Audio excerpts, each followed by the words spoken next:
What's going on, guys? I'm Steve. Welcome back to the channel. Welcome back to another video. If it's your first time stopping by the channel, hit that subscribe button. Trust me, you won't regret it. You're a returning subscriber. As always, guys, welcome back, and I do appreciate the support. Guys, you see this man up here, pictured here? This guy is out of California. Shout out Cali. This story's out of California, and it's about this man, Miguel Lazaro-Castillo. He's 38 years old. Ladies and gentlemen, what this man is arrested for, it's indescribable. But it also brings, his story of what he did to his wife in front of his 3 children. It brings light, and it should bring awareness to people that have alcohol problems and domestic violence. It's never a good combination, and usually ends in a recipe for disaster.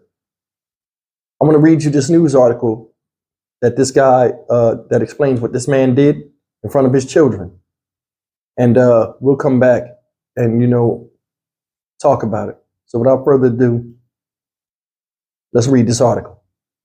All right, guys, this is an article out of the New York Post dated December 6, 2023. And it's talking about the situation with Miguel Lazaro-Castillo. And it reads as follows. A California man who was caught on video recorded by his 9-year-old child brutally beating his wife in front of their kids has been sentenced to 4 years in prison.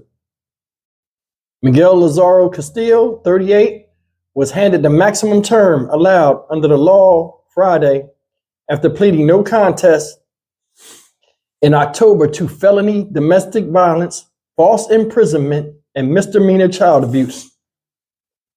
The charges stem from a harrowing incident that was reported on the morning of October 9th, when the Yuba County Sheriff's Office received a 911 call from one of Lazaro's children, according to a statement from the Yuba County District Attorney's Office. Deputies raced to the family's home and found Lazaro-Castillo sitting on top of his wife, who was laying face down on a floor littered with blood-soaked napkins. The couple's 3 children, ages 9, 14, and 15, were at the home at the time. During the investigation, deputies learned that Lazaro-Castillo's youngest son had videotaped his mother's brutal assault. The recording, clocking in at more than 6 minutes, reportedly showed the married dad reportedly jabbing his wife in the face and head. One of Lazaro-Castillo's daughters tried to protect her mother from the blows by shielding the woman with her hands, according to the DA's office. But Lazaro-Castillo reportedly slapped the girl on the leg and carried on with the assault by flipping his wife over onto her stomach and pressing her face into the carpet for an extended period of time. Lazaro initially denied abusing his wife, claimed he had no idea where the blood had came from at all. Then it emerged that the husband, wife, and one of their underage children were intoxicated, according to officials. A deputy placed the 3 children in protective custody and arrested Lazaro-Castillo. Despite Lazaro-Castillo not having a prior criminal record, he received the maximum sentence for felony domestic abuse based on the brutality of his actions and his utter disrespect for his children, the DA's office said. Guys, that's the news article about one Miguel Lazaro-Castillo.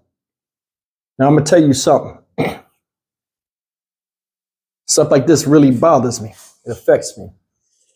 Now, I have not been a witness of domestic violence in my home. I was fortunate not to see any of that. But a lot of you people out there have witnessed this. And once you see it, I can only imagine you're never the same, especially as a child where you feel powerless. Now, as you can see, this is a big guy. You can tell by his neck, he's a stout human being.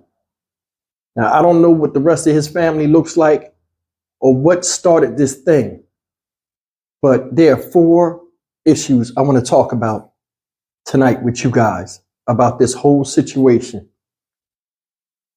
First thing is this. If you paid attention to the article, the husband was drunk. Wife was intoxicated or drunk. One of the children was intoxicated and drunk. My guess is the 15-year-old, because remember, the children are 15, 14, and 9 years old. The 9-year-old boy was the one who filmed it. It said one of his daughters, so the 14 and 15-year-old were girls. Maybe it's the 15-year-old that was drinking. Either way, why are you drinking with your children? Make that make sense. That's the first thing. That right there shows something's off with the parenting. It seemed to me, I mean, I don't know why you wouldn't let it get drunk as a grown man and a leader of your household and a father figure to people that look up to you, and allow the freedom of intoxication to befall one of your daughters, because she could go out in the world and this would be reminiscent of her drinking with you, and then she's with a guy and then caught up in a similar situation or another situation where somebody could take advantage of her. That's the wrong message to send. That's the first thing. The parental choices they was making, they don't even sound right. The second thing is this, y'all. The savagery of the beating he put on his wife. His wife. I mean, you hear somebody lose their cool and hit a woman the first time. It's like they just, hit them one time. This dude destroyed this woman. He ravaged her physically. 6 minutes. That's 2 rounds of professional boxing. This man pummeled this woman about the face and head. Then he turned her over and took and pushed her face, guys, into the carpet for an extended period of time, I guess having her suffocate in her own blood. That sounds like hate to me. I mean, I've never seen somebody go that hard on somebody they never hit before. So I think he might have a history of them. And this is just a culmination of him doing this. Either way, one of the children tried to block it. He slapped her on the behind, moved her out the way, and then continued the onslaught against his wife. So wife, I'm going to tell you something. That's why I don't take any type of stimulants or anything like that that affects my mind.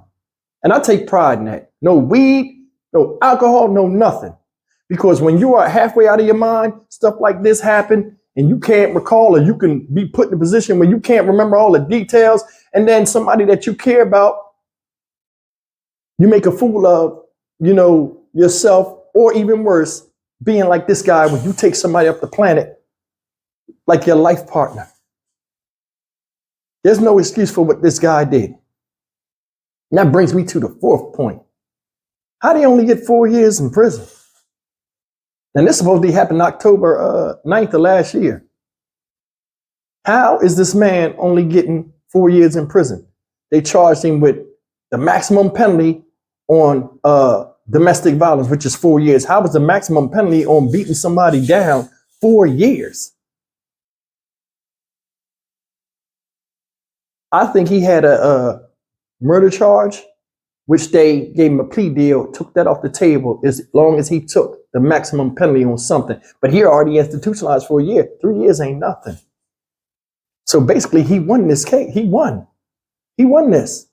And that's messed up. This man killed a woman, be it his wife, in front of her children. They loved him like they loved her in cold blood, and left them to bear witness to the atrocity of that way they can't never get that out their head. And they got a long road of recovery. Then he went and put napkins around there and then tried to deny that he didn't know anything. Yeah, granted, he was intoxicated, but it shouldn't have came to this. And they let him skate. They let him skate. And that brings me to this last point. The effect of domestic violence and what it has on children that feel powerless having to witness this. That little boy, this is another reason why I think this happened before. That little boy pulled the camera out. He had enough sense to record it. A lot of times, cameras play a big role now and people, coming to justice. I'm pretty sure he did it before because the little boy knew to pick the camera up and stand fast and watch his mother getting pummeled. I mean, it's violence. Like, he stood there and for 6 minutes, he watched that. He filmed it. That right there, let me know they have a history of it. Because, I mean, I don't see anybody on the first go pull that up and just sit there and have the strength to watch that happen to their mother. These kids got a long road to recovery. PTSD and everything. Because remember, I told you can't see what you've seen already. Can't unsee it. It's in your subconscious. Every time they think of their mother, even though they have a good thought, it's always that dark vision coming back to them of what really happened and why she ain't here no more. This guy right here gets no mercy from me. He doesn't. Drunk or not. Responsible people drink in moderation, but like they control it when they start to feel it, or they know their limits. Now, granted, you in your house, but if you got a habit of getting turned out and turning up and turning on your own people, maybe you shouldn't be drinking all together. That's just me. But I will tell you this. A lot of times these children see these atrocities against people that they love in the house and they feel powerless. It has an effect on what type of people they wind up being with when they get older. You can, a lot of times it has an adverse effect on how they look at relationships. Like I said before, and you can go look at the studies. A lot of men that are domestically brutal against women, they grow up because they seen that in their house. And their fathers, we all watch who we're around and learn the parenting from those that parented us. For the most part, they feel as though when you feel like you're losing a woman or you want to make her do right, you have to put your hands on her sometimes. Now, not all cases, but this is what happens. People feel disrespected as men. Now we the strongest species. We the strongest sex in the species. A lot of times they want to let people know when they put hands on or strength on somebody, and you get stuff like this. Or you get women that attract people that fight on them, or they be too scared to leave. Think about it. Anybody can come across somebody and it can turn into a domestic violence situation. That can happen to anybody, especially nowadays with everybody feeling they're entitled and they're not scared of the law, and they're going to make you do what they want you to do regardless of how you feel.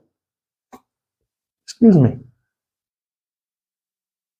This whole thing's all messed up all around the board, man. And I said before, it's a ripple effect. In a negative way, it affected these kids.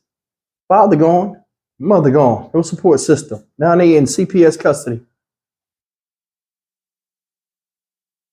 All this because alcohol was mixed into something and it turned into domestic violence. Sinful. I'm Stock Market Steve for the Dynamic Reason channel. As always, like, comment, share, and subscribe. Pray for the kids, man. I'll see you in the next video.